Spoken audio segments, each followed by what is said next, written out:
প্রিয় মানুষটির জন্মদিন যেন উৎসবের মতো, তাই না? সেই উৎসবটাকেই আমরা যাপন করার জন্য বেরিয়ে পড়েছিলাম।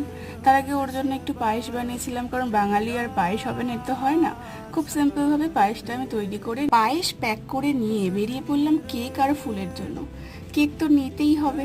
এই যে বিএসসি থেকে একটা কাস্টমাইজ কেক আমরা নিয়েছিলাম ওর জন্য, তারপরে এই ফুলটা নিলাম আমার ফুলটির জন্য।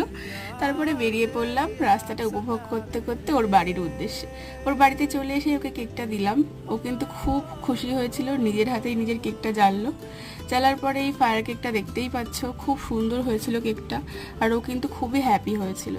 তারপরে কেকটা কেটে আমরা সবাই খুব আনন্দ করতে করতে হই হই করতে করতে ওর বার্থডেটা সেলিব্রেট করলাম। এখানে যদি ভয়েসটা দিতাম তাহলে আমার ভয়েসটা শোনা যেত না, এই জন্য অরিজিনাল ভয়েসটা আমি একদম মিউট করলাম। এই যে আমার সুন্দরীটা খেয়ে দিল। তারপরে এই যে ওকে এই ফুলটুকু দিলাম, এটুকুই করতে পেরেছিলাম ওর জন্য। আর এই